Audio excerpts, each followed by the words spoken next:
story of the Roman Empire opens with a fairy tale.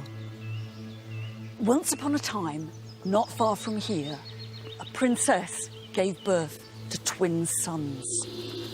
The king, her wicked uncle, fearing that the boys would one day become his rivals, ordered his faithful servants to throw them into the river.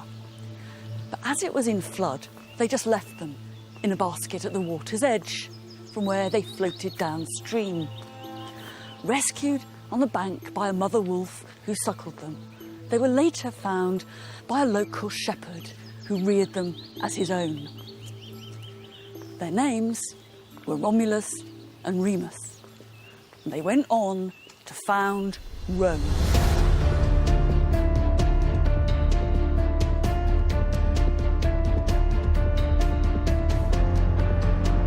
This small, ordinary town in the middle of Italy became the centre of an empire, stretching from the fringes of the Sahara to the damp moorlands of northern Britain, from Spain to Israel, the Nile to the Rhine.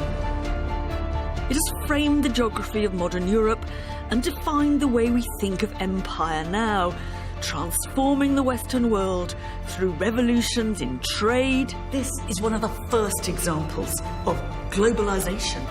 Agriculture, Just olives, olives and more damn olives. art, law and architecture. This is where even I get a bit gobsmacked by Roman engineering. There are plenty of conquests and defeats too, battles and butchery. But there are also bigger questions. How did it work? And what difference did it make? Why did the empire eventually fall? And how did it all come about in the first place? Was it ambition? Was it just luck? If we really want to answer that question, we have to go back to what the Romans themselves said about it, to their doubts, their debates, and their conversations. Because they wondered just as much as we do about what set them apart.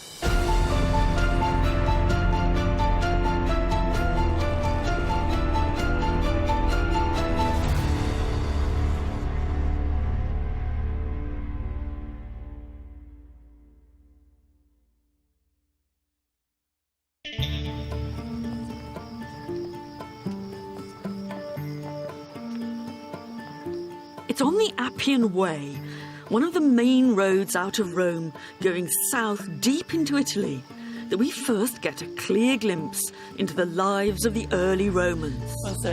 One second. A period long before the marble columns and the Colosseum, and one that's often overlooked. This tomb was built 500 years after the city was founded. It's a very long way from Romulus. But what's written here tells us for the first time what some Romans felt and thought, what their mindset was. In a way, what we really know about the Romans starts here.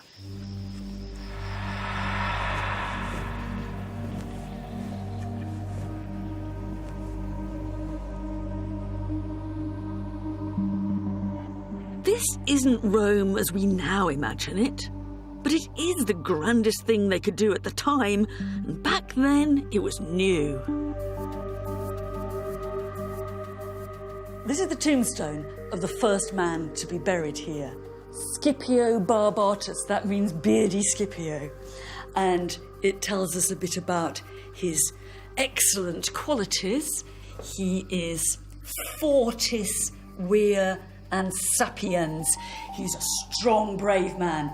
But he's clever, he's wise. This is quite strange.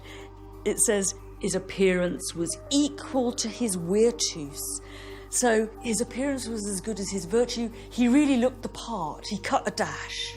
And it ends with his conquests. He subegit omne Lucanam. He suppressed the whole of Lucania, which is a region in South Italy, obsides quae abducit, and he took hostages. So it's very easy to see what these people's priorities were. But it's kind of more than that. Because in some ways this is just a few lines of an epitaph. But in another way, this is the first short surviving historical narrative from any Roman that we have. I mean, this is the beginning of Roman history writing.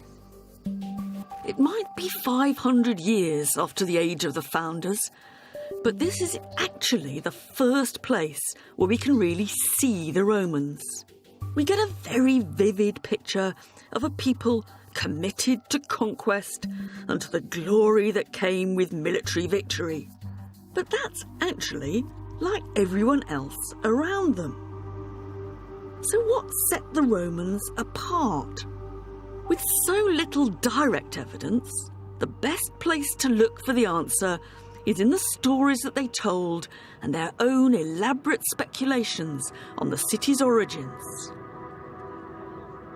And in particular, in the mythical story of Romulus and Remus, the brothers suckled by a wolf. It was continually told and retold, and it contained a message about Rome's conquests and internal wars. There's actually a little more Roman history in the myth. It'd be easy to dismiss the story of Romulus and Remus as if it was just a fairy tale, just a myth. And it certainly isn't history in our terms. But that doesn't mean that it doesn't have a lot to tell us about how the Romans thought about themselves, what their cultural priorities and anxieties were. Why a wolf? The story wouldn't have been the same if it had been a cow or a sheep. It was the fact that they were rescued by a ferocious predator that revealed the destiny of the twins. Some Romans questioned the detail. The Latin for wolf, lupa, also means prostitute. So was it actually a prostitute who came to the rescue? But in broad terms, they believed that the tale was true. In fact, when later they came to inscribe in the Forum a list of the names of all those generals who had scored the biggest or bloodiest victories for Rome, people like the Scipios. Who did they start the list with? Romulus.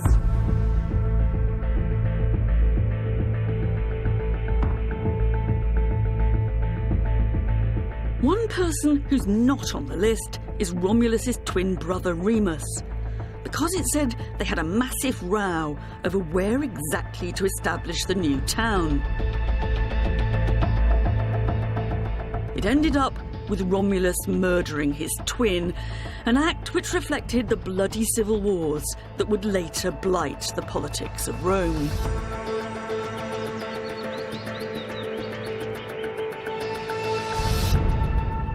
It must be one of the oddest foundation stories in the whole history of the world. Not only does it involve a pair of twins, not a single founder, but then one of the twins goes and kills the other. That's to say, fratricide lay at the very beginning of the Roman story. Brother killing brother was hardwired into Rome.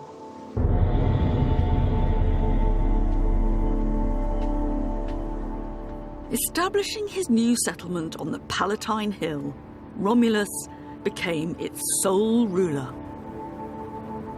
Romulus's first problem was that he had hardly any citizens for his new city.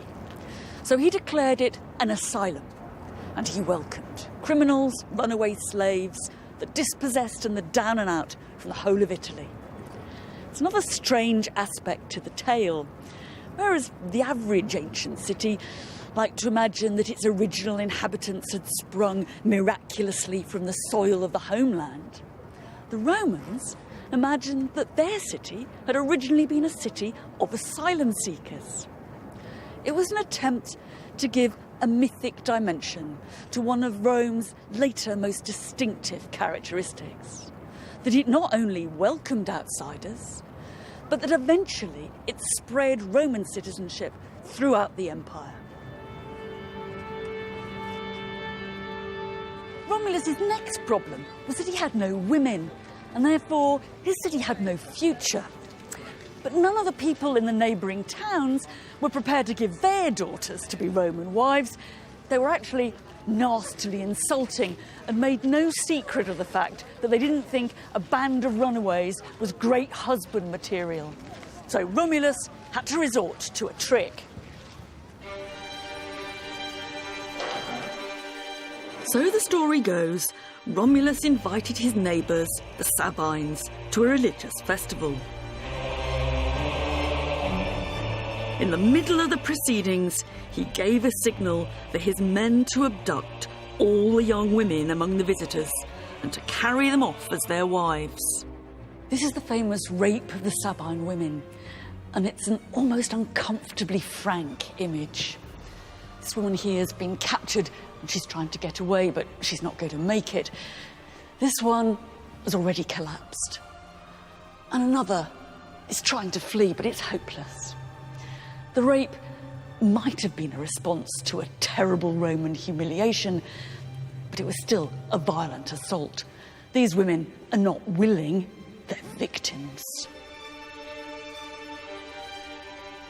It's an incident that the Romans discussed and debated and displayed ever after. Some of Rome's enemies said that this was absolutely typical Roman behaviour. If they wanted something, they just went out and grabbed it. In the story, the families of the Sabine women, as you'd expect, hit back at the Romans in what would be Rome's first war and first victory, which was commemorated in a rather strange monument at the heart of the city. Most people walk straight past here, but it's where the Romans were convinced that the heart of that battle took place, in what became the Forum, but what was then not much more than a swamp. And they marked the spot where one of Rome's first enemies fell to his death. This was just one of a series of monuments that imprinted the origins of Rome onto the face of the later city. If you wanted, you could go up into the Palatine Hill and see what was supposed to be the hut of Romulus himself, still a tourist attraction in the 4th century AD. The myths of Rome were there for all to see, and with them, the problems of being Roman. Fratricide, rape, violence, and constant conflict.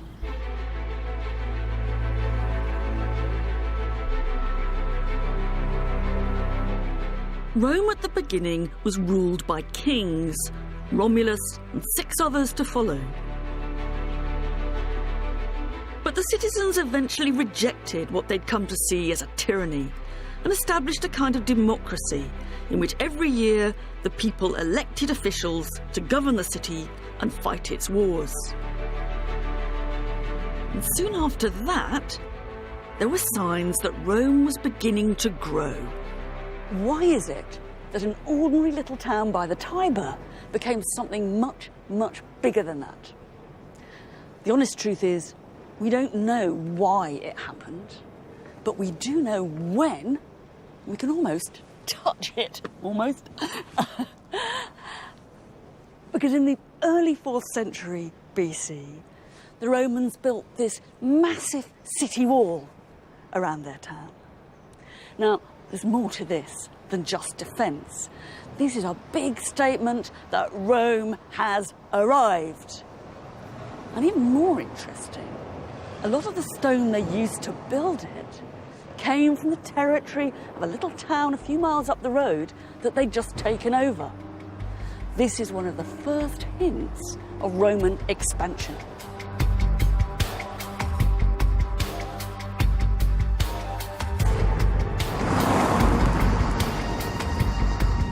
Rome's growth didn't stop at its walls. It expanded beyond them, deep into the Italian peninsula. We shouldn't imagine Romans crowding around maps, plotting world domination. For a start, they didn't have maps. And in any case, they weren't any more militaristic than their neighbours. Early Italy was a violent place. So the question isn't why they went to war, but why they went on winning. On the traditional pattern of warfare, to put it a bit crudely, every year the lads of one place would go out and do over a neighbouring town, and if they hit lucky, they'd come back with slaves and cattle. It wasn't really organised warfare, it was glorified raiding. What the Romans did was establish permanent relationships with the people they beat. Of course they came back with slaves and cattle, but they demanded for the future that the defeated towns should provide troops for the Roman army. And that cumulatively gave them a huge advantage. Because in the ancient world, it wasn't high-tech military hardware that counted, it was how many boots you could get on the ground. As a city on its own, Rome could never have dominated the whole of Italy. What's crucial is the relationship they formed with other people. Rome not only conquered, but it incorporated its enemies. And that's what's unique. By the 3rd century BC, Rome could call upon more than 700,000 soldiers. And how they secured that manpower can be seen on the city's first gold coins. Jonathan Williams is the Deputy Director of the British Museum. What is going on here? And I can read Roma, Rome, underneath. There's a very complicated scene above, but I can't quite work out. So what we've got here is we've got a couple of men here standing either side of another man who seems to be kneeling down, holding something in his arms. And what he's holding is a pig, an upturned pig. Now, this is a pretty strange scene to us, but any Roman would have known what this was meant to represent. It's a scene of oath-taking, promises being given and accepted between two sides. And this is how the Romans did it. Strange to us, but it's clearly a kind of meaningful ceremony for your Romans. Some people think that this might be a mythological scene, the oath being taken by Romulus, the first king of the Romans, together with the Sabines, one of the earliest alliances the Romans made with one of their allies.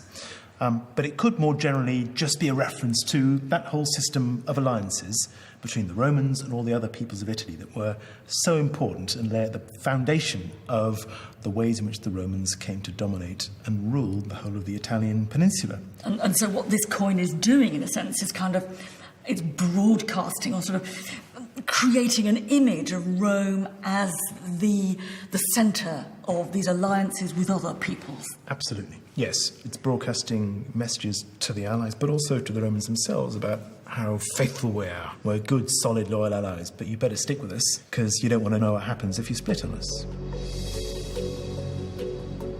Rome's expansion was more improvised than planned. From the small walled town through a patchwork of alliances with friends and conquered foes, Rome controlled most of Italy. And from that, the Romans soon came into conflict with the other great superpower of the day, the city of Carthage.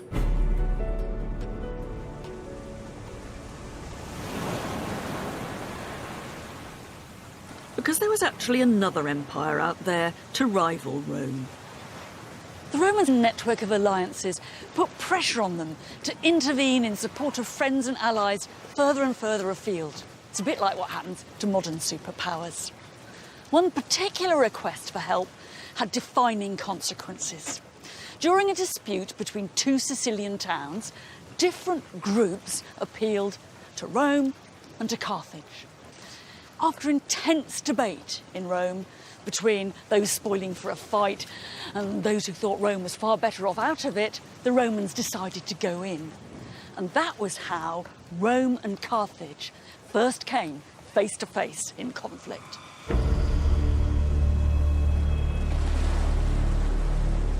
Across a narrow strip of water, the island of Sicily, more Greek than Italian, became the setting of Rome's first overseas war, a naval war against the Western Mediterranean's most powerful seafaring state. The Romans hadn't had or needed fighting ships before. The story goes that what they did is find a Carthaginian ship and copy it over and over again. It was a big turning point, and in 241 BC, these waters were crowded with the dreadnoughts of the ancient world, fighting it out in a final messy battle. Hey, George, we actually found it. All right. It's another amphora. It's the wreckage from this battle that marine archaeologist Jeff Royal and his team have been discovering and raising from the seabed. It's really quite difficult to make sense of this. I've been looking at it ever so hard, and I keep thinking that every little rock on the bed of the sea is some bit of Roman or Carthaginian military equipment. But when you actually come across one of these amphorae just lying there, detritus of the battle, it really hits you in the face. You're seeing it literally as it fell, as it were with your own eyes. It's quite extraordinary. What's the most memorable thing you've come across like this? The rams are always very memorable because it's a really big deal to have found them, and it was one of the objectives of the survey. And of course, yeah, we when we see them, it's always exciting. Built into the ship's bows, these rams did exactly that, rammed the enemy vessels. But what we've seen from the evidence is obviously there was a lot of destruction at sea level, or sea surface level. Yeah. So all of that is spread out. The helmets, the rams themselves all have frontal damage. Now you got 11 rams, so 10 from this side. So they're actually going or hitting something. I mean, basically, you just run into each other. It's just, yeah. It's like kind of the dodgems without the dodge. Yeah. Your sight lines at sea and the speeds that they would have been going, you had hour and a half, hour and 45, nearly 2 hours to see that this is going to happen. You've got time to change your mind. Yeah. And if you don't change your mind and you lose, everyone on the ship's dead. Yeah. And it's thanks to Jeff's work that I can get my hands on some of the actual remains of this battle. This extraordinary object is one of the bronze rams that would have been fitted to the front of the ships underneath the waterline. This one clearly did pierce an enemy ship because part of a Carthaginian plank is still fixed to it. It's quite nicely decorated. There's a helmet here, kind of helmet logo with feather plumes. And all down here is a wonderful trace of Roman officialdom. It says Lucius Quinctius, the quaestor, that's the quality control agent, approved this ram. Sort of marvellous Roman administrative efficiency. Actually a wonderful contrast with the one Carthaginian ram that's been discovered, which has on it instead, oh, may the god Baal, strike your ships and make a hole in them. In some ways, the most interesting and most moving object to have been discovered is this helmet, a Roman helmet, and it came complete with its cheek pieces, which would have protected the fighter's face. And it brings you about as close as you can ever get to the individuals who fought and, in this case, I imagine, died in that great battle. I suspect I might be the first person to put this helmet on since 241 BC. Whoever wore it must have had a bigger head than me, or else there was a lot of padding in it.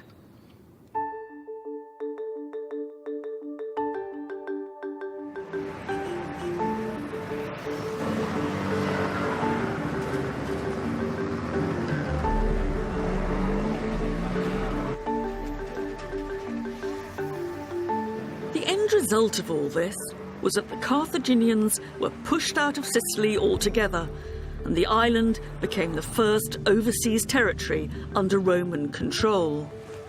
In a way, you might say that the Roman Empire began here. Rome defeated Carthage twice more. First was the famous occasion when Hannibal pulled off the stunt of crossing the Alps with his elephants, only to lose out eventually on all fronts. The Romans finished the job years later in 146 BC. Whether they were really anxious about Carthaginian recovery or simply wanted to show their muscle, they launched an expedition to North Africa under one of the Scipios, and they razed the city to the ground. As one hardline senator had repeatedly insisted, Carthago delenda est. Carthage must be destroyed. We don't know what actually drove Rome to annihilate the city of Carthage. They'd taken over most of the Carthaginian Empire when they defeated Hannibal, so maybe it was a devastating display of imperial self-confidence. But 146 would also be remembered for another city's destruction. This was the year that Rome sacked Corinth, the wealthiest city in Greece.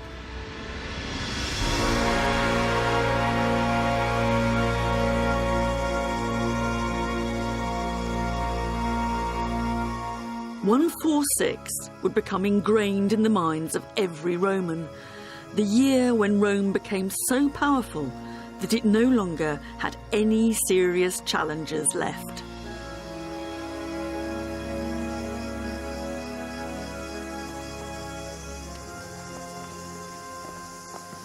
The destruction of two of the most famous cities in the Mediterranean changed the rules of the game forever.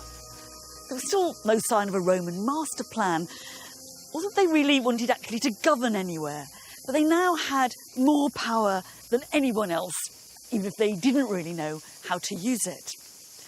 Basically, the Roman priority was to get their own way. But 146 was also an ambivalent year. Some people certainly celebrated, but others already saw it as the beginning of the end. That there's a logic in the history of empires. When you get to the top, you can only come down.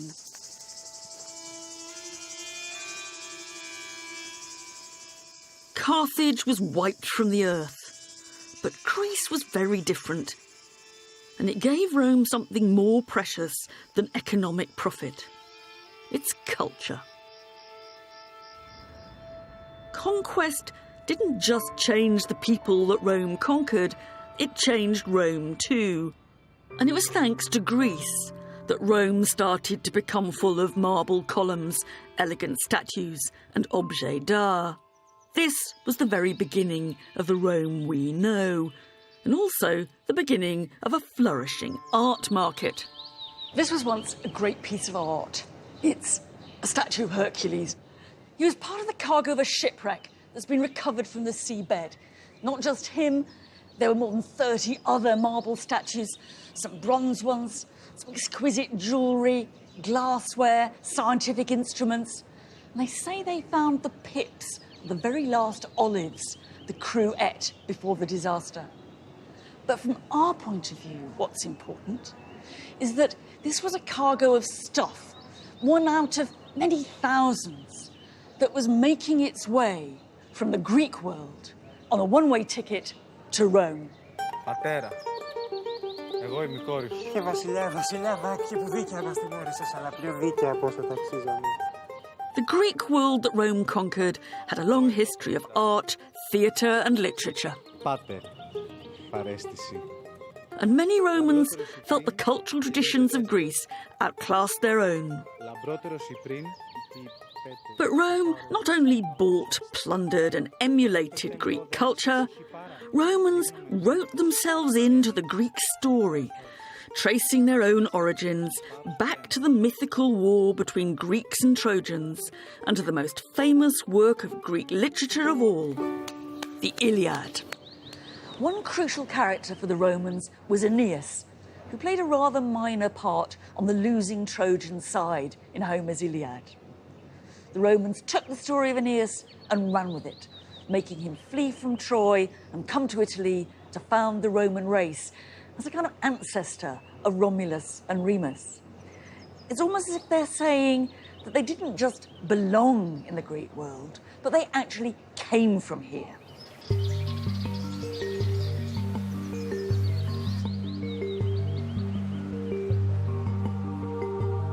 The story of Aeneas gave the Romans a stake in the traditions of Greece. But exactly how Greek to be was the topic of the day, with some conservative hardliners arguing that soft Greek culture was destroying old Roman values. There's more to conquest than conquest by sword. There's conquest by book, by word, and by culture. One Roman poet later claimed that it wasn't actually the Romans who'd conquered Greece, but the Greeks who conquered Rome. What he meant by that was the Greeks were really the winners because Rome owed them such a vast cultural debt that went back centuries before the conquest of Corinth. But at the same time, it was Rome's interest in Greek culture, their study, their preservation and their replication of it that's played a big part in keeping that culture alive for us. In a way, I like to think Rome has kind of given us Greece. The Romans had now gained effective control over the entire Mediterranean, the only people ever to have done that. Not always by annexing territory, but simply by being able to get their own way. We think of this empire as the land around the sea, but actually, at the heart of it, there's the Mediterranean itself. It's crucial to understand what's going on across this huge, liquid territory. We aren't talking just about some nice little boats transporting sculptures. The problems of controlling this sea were as important as the ones of controlling Carthage or Corinth. The Mediterranean was the empire's internal sea and main highway. Mare Nostrum, they called it, RC. It was far cheaper and quicker to travel on the water than by land, but it was dangerous too. That's not just because all you'd need was one storm and you'd have lost everything. There were also bandits and hijackers wanting to get their hands on anything that was sailing. Not just goods, but people too. It's a bit like a motorway swarming with human traffickers. Rome's overseas conquests had turned thousands and thousands of prisoners into slaves. And that created a demand for more. There were big profits to be made out of the slave trade.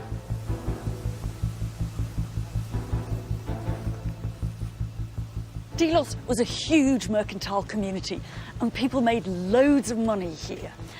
One Roman writer called it the biggest market in the whole planet. All sorts of goods must have passed through, perfumes and spices, sculpture and furniture. But Delos was most famous for being the world capital of the slave trade. And one of the main suppliers of that trade were those bandits and hijackers that the Romans called pirates. For the Romans, a pirate was anyone you didn't like in a ship, from small-time chancers to big-time criminals, more like the mafia. It was not an easy relationship, and those tough guys in ships proved pretty difficult to control. One day, they were stocking your market. The next day, they turned on you.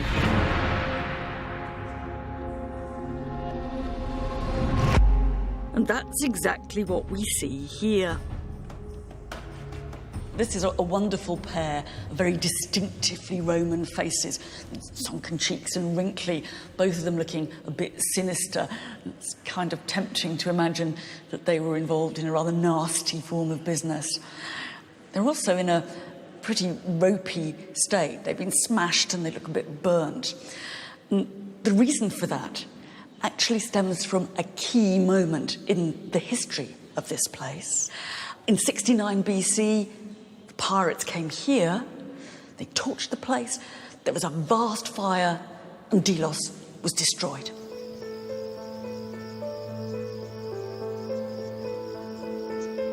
Pirates had their impact at Rome itself too. Fear of pirates provided a reason or excuse for the Romans to take a decision that would set the scene for big political changes that would undermine their democracy and herald one-man rule. Pirates were certainly a nuisance and sometimes dangerous. But the threat could always be manipulated to justify military action. The war on pirates was a bit like the war on terror. And in 67 BC, the Roman people voted almost unlimited powers to one man to clear the sea of pirates. That man was Pompey.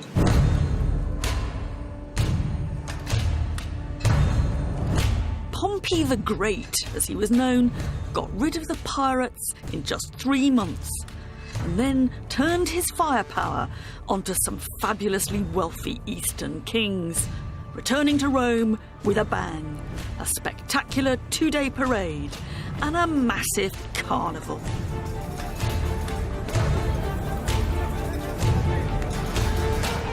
The Victory Parade was one of the biggest street parties the Romans ever celebrated.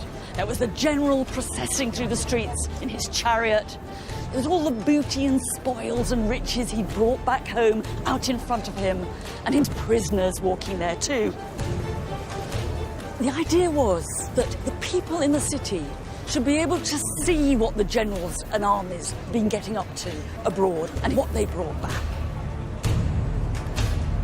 Some people thought the display was terribly vulgar, and on occasions people cried in the audience as they watched the poor prisoners go past. But for most Romans, this was a chance to let their hair down. The Gettone qui. Not bad. And to indulge in the riches that had been won for them. With the party long gone, not much trace of Pompey's triumph is left behind. But tucked away in a corner of a museum, we can see one member of that spectacle's supporting cast. It's not often that you can actually track down an individual object that was trundled through the streets of Rome in a triumphal procession. In fact, this is probably the only one. Its great bronze urn was probably used for mixing up wine and water and honey, and it's actually got the name of one of the kings who Pompey defeated scratched into its rim. This makes me pretty certain that this was one of the treasures, one of thousands upon thousands, that the people of Rome watched go by in Pompey's parade in 61.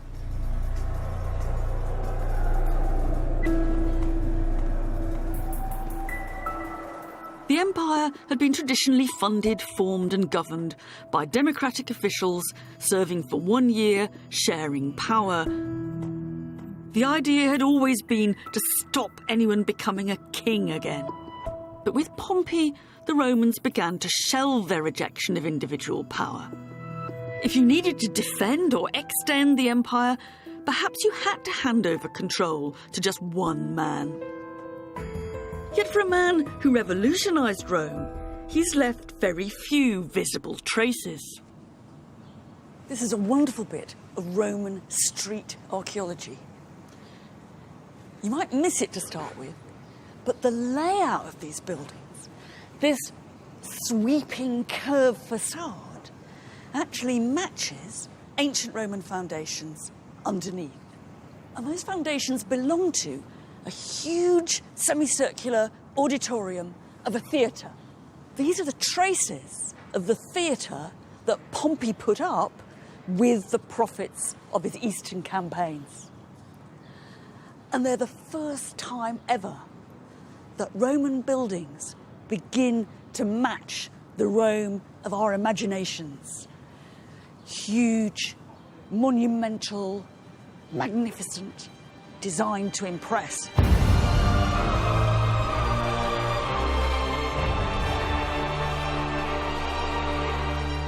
Pompey set the benchmark for what an imperial building should look like, and one that later emperors would follow.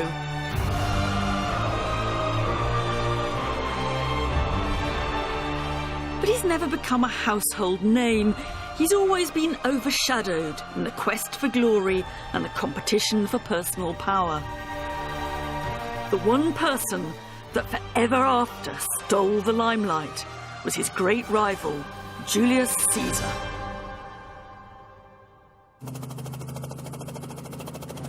Blimey. Off we go. Never done this before. Going in the opposite direction to Pompey, Caesar headed west. When Pompey had been so stunningly and bloodily successful out east, and had come back with such a load of cash and spoils, Caesar, if he wanted to rival him, had only one option, which was to have a great conquest himself. But in one important way, Caesar really outdoes Pompey. Pompey has big victories. Caesar has big victories and writes about them. And the reason why we can go to Alesia, the site of one of Caesar's last victories there, is because we actually have Caesar's own account of it. At Alesia, the army of Gauls had set up camp on a hill. In Caesar's own description, he seems in complete control. Camps were constructed at strategic points, he writes. Pickets were stationed day and night. There was hard fighting on both sides. I had 2 trenches dug. I erected a rampart and a palisade. When you see the scale of it all, is that despite what he claims when he writes the story up, Caesar couldn't possibly have had his eye on all the areas of this battlefield. In the end, winning an ancient battle comes down to strength of numbers, starving the enemy out, surprising them from behind, and perhaps most of all, the truth is, it comes down to luck.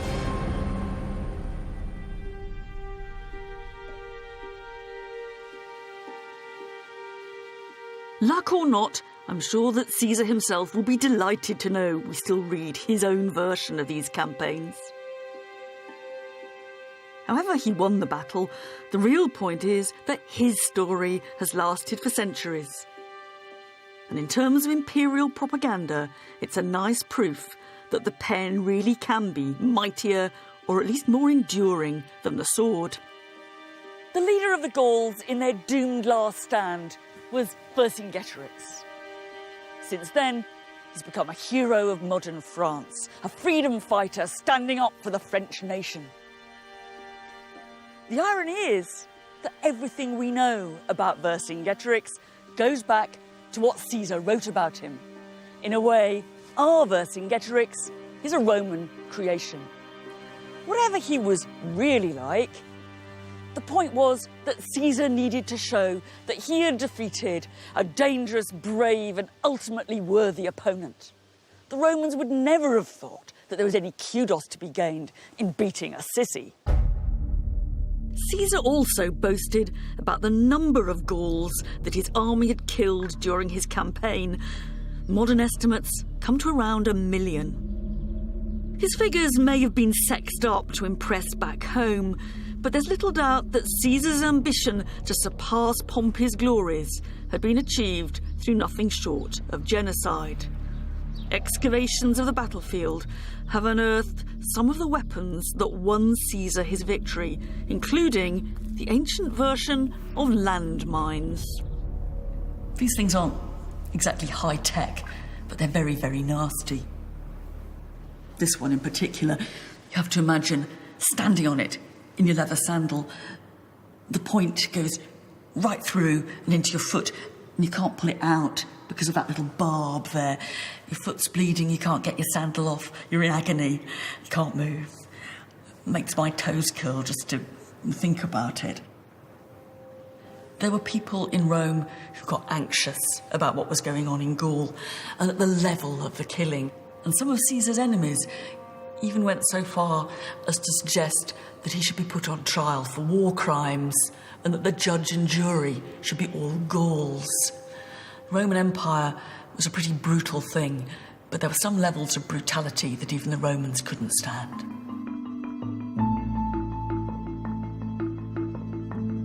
Julius Caesar would never have made it without the loyal support of his troops.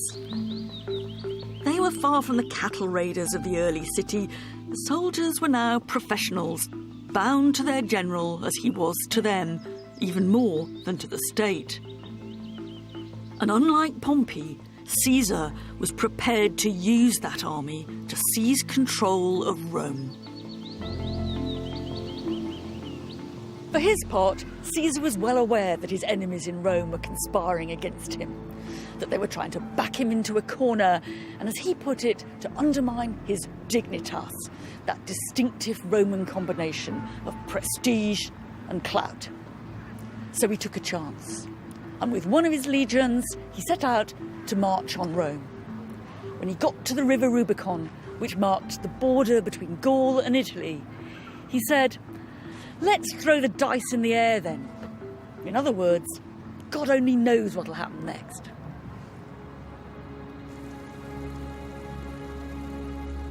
Some Romans saw this as the legacy of Romulus and Remus, the twins whose quarrels resulted in the death of one. Now, a Roman fought Roman for ultimate power. Caesar's return to Rome triggered a chaotic civil war that engulfed not just Italy, but most of the empire. Pompey himself ended up dead on the coast of Egypt, his decapitated head presented to Caesar, who, so we're told, burst into tears at the sight of it. Caesar won the war and was made officially dictator, sole ruler of Rome. But he didn't last much longer. If there's just one Roman that everyone knows, it's Julius Caesar.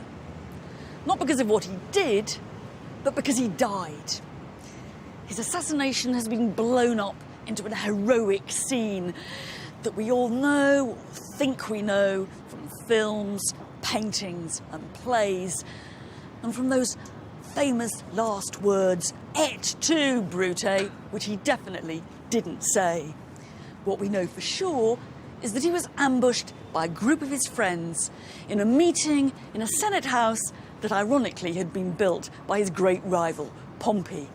It all happened just over there, where that tree now is.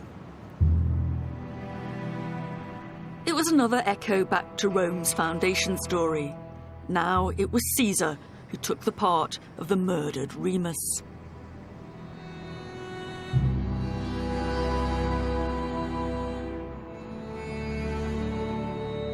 It's the most famous political assassination ever, carried out in the name of liberty, just a few weeks after Caesar had been made dictator for life. Too soon to know whether he'd succeeded or failed. But the fact was that the assassins may have got rid of a man they thought of as a tyrant, but they didn't get rid of tyranny. It was all too little, too late. By now, it was inevitable that the empire would be ruled by one man. The question was, what shape would that one-man rule take? That was defined by the man who established autocratic power long-term, and who we call First Emperor of Rome, Gaius Julius Octavius, or as he later called himself, Augustus. That name actually doesn't mean very much. The closest you can get is revered one, but he worked out the do's and don'ts of being a one-man ruler. In the early 3rd century BC, Scipio Barbatus, on his tomb, could have his career summed up in just a few lines. 300 years later, the Emperor Augustus wrote his own epitaph to be displayed outside his tomb in hundreds of lines.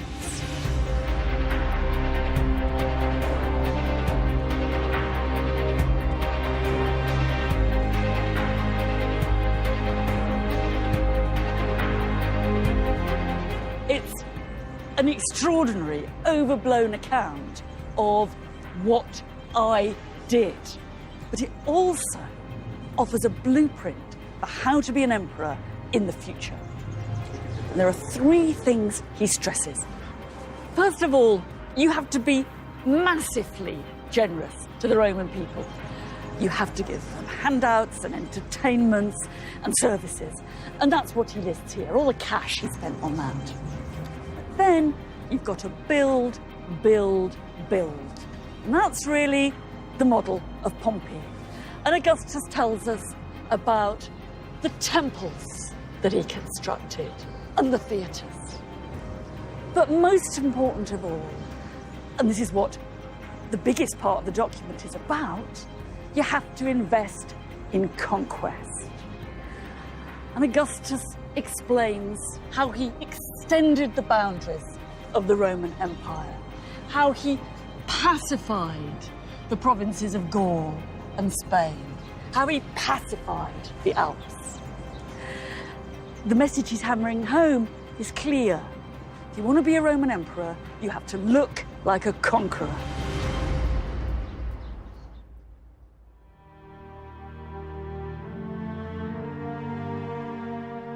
However much the Romans tried to avoid the Pompeys and the Caesars of this world, the problems of governing, policing an ever-expanding empire proved that decisions taken by committee didn't work.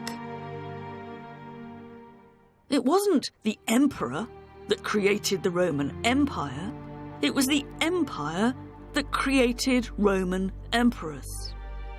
Augustus's account of what he did is a practical toolkit for how to be a Roman emperor. But the ideology behind it all is best represented on another monument he put up celebrating Pax, peace. So this is an altar of peace. It's celebrating the security and the prosperity that the Roman Empire can bring. But it isn't really peace in our sense of the word. This isn't about the absence of fighting. It's about peace that is the result of fighting. This is peace that has been won by victory. Really, this is an altar of pacification. It's also more than that. Built out of marble by the best artists in town, you couldn't miss the messages here. The walls around it are covered with friezes, some depicting Augustus with his family, carving the imperial dynasty into stone. And some of the images spread the idea of his divine birthright, projecting his lineage all the way back to the mythical founders of Rome. On either side of the main steps, there are two different versions of Rome's ancestry. On one side, the wolf with Romulus and Remus, and on the other side, Aeneas, who's just arrived in Italy from Troy. There's a special resonance for the emperor here because Augustus claimed to be directly descended from Aeneas. But there's an even bigger point if you take these two scenes together. On the one side, there's Romulus, who welcomed into his new city outcasts and runaways. On the other side, Aeneas, who really did come from abroad. The message about Rome's origins is clear. Rome was always foreign. This made perfect Roman sense. The stories they told of their own origins reflected the growing diversity, expansion, and openness of their world. And there was one corner of the empire that had a particular resonance. I'm in the place that many Romans thought the whole story of their city began. It's more than 1,000 miles away from Rome. It's the city of Troy, the city of the Trojan War, that most famous, most defining war in the whole history and myth of the classical world. It's the war of Helen, Achilles, Hector, and the Trojan horse. It was also the birthplace of Aeneas. And for the new Augustan age, the Roman poet Virgil elaborately reimagined and rewrote Aeneas's journey from Troy to Italy in his epic poem, The Aeneid. He was using myth to explore the complexities of the rise of Rome and of its empire.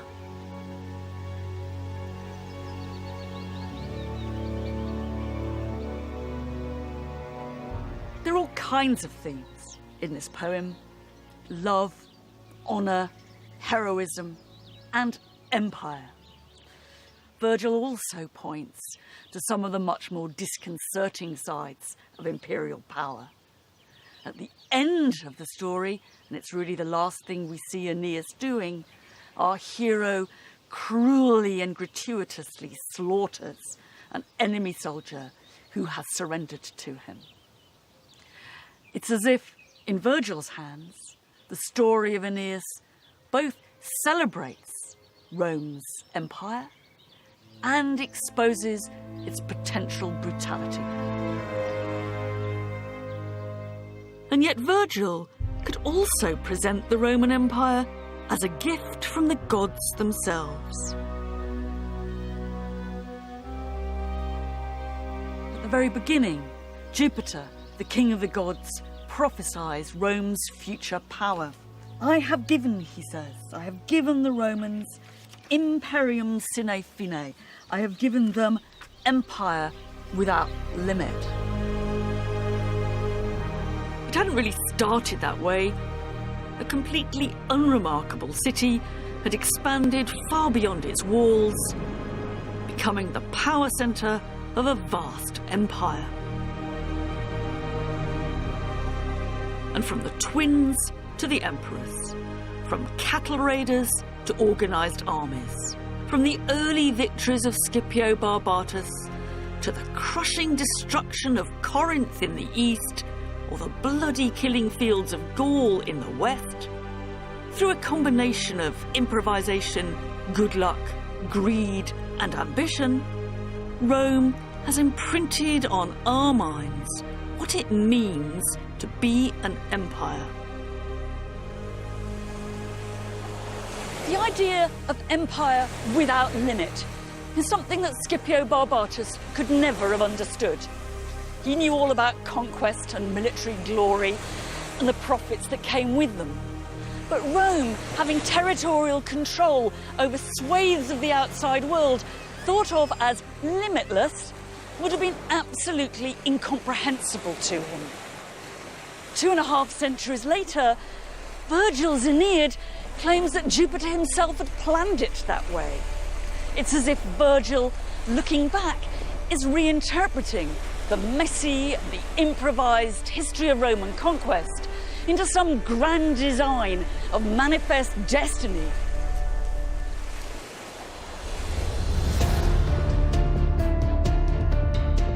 Now that Rome had acquired an empire, what to do with it? It was a terribly exploitative system of resources, of landscape, and of people.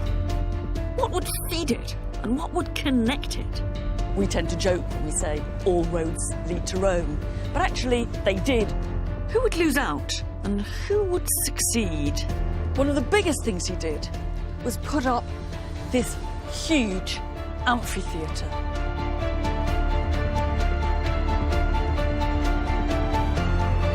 Dan Snow makes some discoveries exploring the lost Vikings in America. The Vikings Uncovered is available now on BBC iPlayer. Here on BBC Two next tonight, good weather is the key to turning a profit in Normal for Norfolk.